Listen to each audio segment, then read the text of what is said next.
ప్రకటించడానికి దేవుడు ఇచ్చిన ఈ చక్కటి అవకాశాన్ని బట్టి నేను దేవుని స్తుతిస్తూ ఉన్నాను.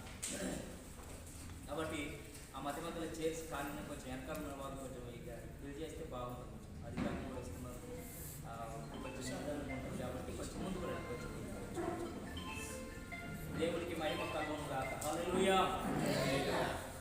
ఓకే, మరి యేసుక్రీస్తు ప్రభు వారి యొక్క జన్మను పురస్కరించుకొని మనము ప్రతి ఏటా మరి రాష్ట్ర ప్రభుత్వం వారు క్రైస్తవులకు, దేవుని బిడ్డలైనటువంటి వారందరికీ కూడా ఈ రీతిగా ఏర్పాటు చేస్తూ ఉన్నారు. దాన్ని బట్టి నేను దేవుని స్తుతిస్తూ ఉన్నాను. మరి ఈ లోకంలో ఎంతోమంది మహానుభావులు పుట్టారు, చచ్చిపోయారు, ఇంకా పుడుతూ ఉన్నారు, చనిపోతూ ఉన్నారు. ఎవరైనా పుట్టినప్పుడు కొంతకాలము వారి పేరు మారు మ్రోగుతుంది. వారు చనిపోయిన తర్వాత కూడా కొంతకాలం ఆ పేరు ఉండొచ్చు, కానీ ఆ తర్వాత కాలక్రమేణా కాలము గతించిన కొలది వారి పేర్లు కూడా మరుగైపోతాయి. కానీ యేసుక్రీస్తు ప్రభువారు ఈ లోకములో కన్య మరియ గర్భమందు జన్మించి ఆయన ఈ లోకములో 33.5 సంవత్సరములు జీవించి మానవాళి పాపములను పరిహరించి ఆయన మానవాళికి పరలోకాన్ని అనుగ్రహించడానికి చనిపోయి పాతిపెట్టబడి తిరిగి 3వ దినం లేపబడి పరలోకానికి ఆరోహణమై 2000 సంవత్సరాలు గతించిపోయిన ఆయన నామ ప్రభావము ఎంత మాత్రము తగ్గకుండా దేవునికి మహిమ కలుగునుగా. కాబట్టి ఎన్నో రకములైనటువంటి ఆటంకాలను మనం చూస్తున్నాం సమాజంలో, ఎన్నో రకములైనటువంటి వ్యతిరేకతను మనం చూస్తున్నాం. ఎంత వ్యతిరేకత పెరిగితే అంత దేవుని నామం పైకెత్తబడుతుంది. రాబోయే దినాల్లో దైవ సేవకులమైనటువంటి మన ద్వారా కూడా దేవుడు ఘనమైన కార్యాలు జరిగించుకోబోతున్నారు. రాబోయే దినాల్లో మనము ఒక మహిమకరమైనటువంటి మరి దేవుని ప్రసన్నతతో మనం ఉన్నటువంటి ప్రాంతాల్లో మనం ప్రచురిల్లబోతున్నాం. ఇది నా నిరీక్షణకరమైనటువంటి మాటలు. దేవునికి స్తోత్రం. హల్లెలూయా. పరిశుద్ధ గ్రంథంలో నుంచి ఒక మాట నేను చదివిస్తాను, కొన్ని మాటలు నేను జ్ఞాపకం చేస్తాను. మరి పెద్దలు ఈరోజు వాక్యాన్ని పంచుకోవడానికి నాకు ఫోన్ చేసి చెప్పారు. ఇంతమంది ఉండగా దేవుడు నాకు ఇచ్చినటువంటి ఆధిక్యతను బట్టి దేవుని స్తుతిస్తున్నాను. దైవజనులు నన్ను ప్రేమించిన విధానాన్ని బట్టి వారిని కూడా గౌరవిస్తున్నాను, వందనస్తులను ఉన్నాను. మత్తయి సువార్త 2వ అధ్యాయము, మత్తయి సువార్త 2వ అధ్యాయము 1-2 వచనాలను మనము చదువుకొని కొద్ది మాటలు మనము ధ్యానం చేసుకుందాం. మత్తయి సువార్త 2వ అధ్యాయము 1-2 వచనాలు.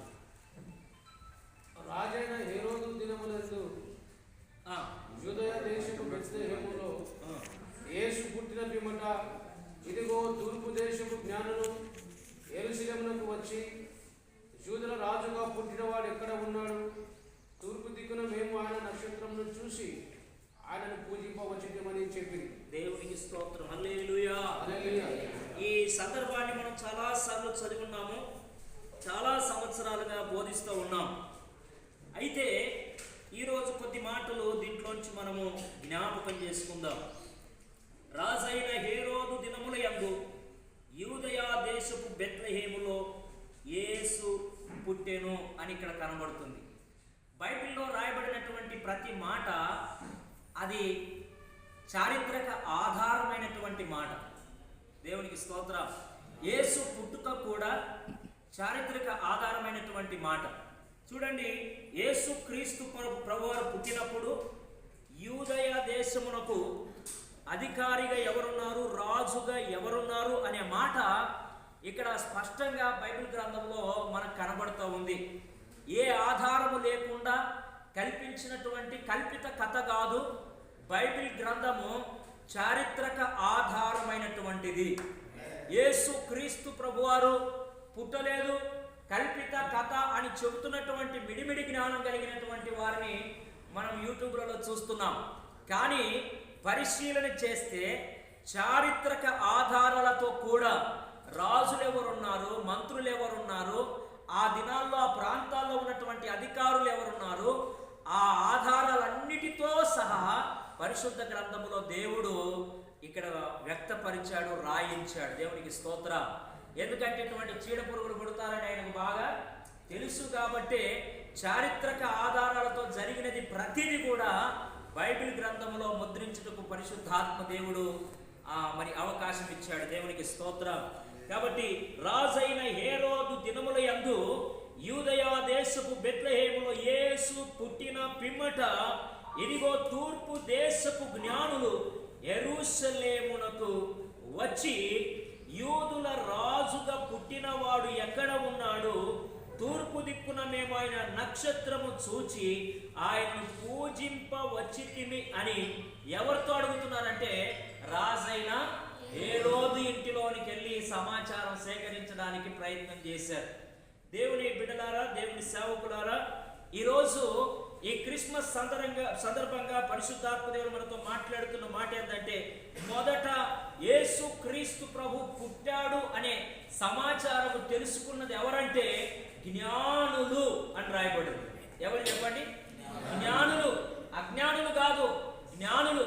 వారు దేన్ని బట్టి యేసు క్రీస్తు ప్రభు పుట్టాడు అనే సమాచారాన్ని వాళ్ళు తెలుసుకున్నారంటే, ఆ సంఘటనను వాళ్ళు తెలుసుకున్నారంటే ఆకాశంలో కనబడిన ఒక నక్షత్రాన్ని చూచి వారు యేసు ప్రభు వారు పుట్టారని గ్రహించగలిగారు. చూడండి, సాధారణమైన అజ్ఞానులు కాదు వాళ్ళు, చదువు సంధ్య లేనటువంటి వాళ్ళు కాదు వాళ్ళు. వారు శాస్త్రజ్ఞులు, శాస్త్రవేత్తలు. వారు ఎప్పుడు సమస్తమును పరిశీలన చేస్తున్నటువంటి వారు ఖగోళ శాస్త్రులు. కాబట్టి శాస్త్రులు యేసు ప్రభు వారు పుట్టారని తెలుసుకున్నారు. దేవునికి స్తోత్రం. దేని బట్టి తెలుసుకున్నారంటే ఆకాశములో కనబడుతున్నటువంటి ఆ నక్షత్రాన్ని చూశారు. ఆకాశంలో కనబడుతున్నటువంటి ఆ నక్షత్రాన్ని చూసి, ఆ నక్షత్రము మిగతా అన్ని నక్షత్రాల వలె లేదు. ఆ నక్షత్రం ఒక ప్రత్యేకమైనటువంటి నక్షత్రంగా కనబడుతూ ఉంది. కాబట్టి దేవుడు సృష్టించినటువంటి నక్షత్రాలను దేవుడు సృష్టించాడని ఆది కాండంలో 1వ అధ్యాయంలో మనకు కనబడుతుంది. దేవుడు సృష్టించినటువంటి ఎన్నో నక్షత్రాలు ఉన్నాయి. కొన్ని నక్షత్రాలు సూర్యుని కంటే చిన్నగాను, కొన్ని నక్షత్రాలు సూర్యుని కంటే పెద్దవిగాను ఉన్నాయట. ఒక్కొక్క నక్షత్రం యొక్క, చిన్న నక్షత్రం యొక్క పరిమాణం ఎంతంటే సుమారుగా 1,00,000 కిలోమీటర్లు ఉంటుందంట ఒక నక్షత్రం యొక్క పరిమాణం. హల్లెలూయా. చిన్న నక్షత్రం యొక్క పరిమాణము 1,00,000 కిలోమీటర్లు ఉంటుందంట. అంత పరిమాణం కలిగినటువంటి నక్షత్రాలు. మరి సూర్యుని కంటే పెద్ద నక్షత్రాలు సుమారుగా సూర్యుని కంటే 100 నుంచి 1000 రెట్లు ఎక్కువ ఉన్నటువంటి, ఎక్కువ సైజులో ఉంటాయంట, ఎక్కువ పరిమాణంలో ఉంటాయంట. సూర్యుని పరిమాణం ఎంతంటే 13.9 లక్షల కిలోమీటర్ల పరిమాణం కలిగి ఉంటుందంట సూర్యుడు. దేవునికి స్తోత్రం. సూర్యుని కంటే చిన్న నక్షత్రాలు, సూర్యుని కంటే పెద్ద నక్షత్రాలు అన్నీ ఉన్నాయి. అయితే ఆ నక్షత్రాలన్నింటిలో కూడా ఒక ప్రత్యేకమైనటువంటి నక్షత్రాన్ని వారు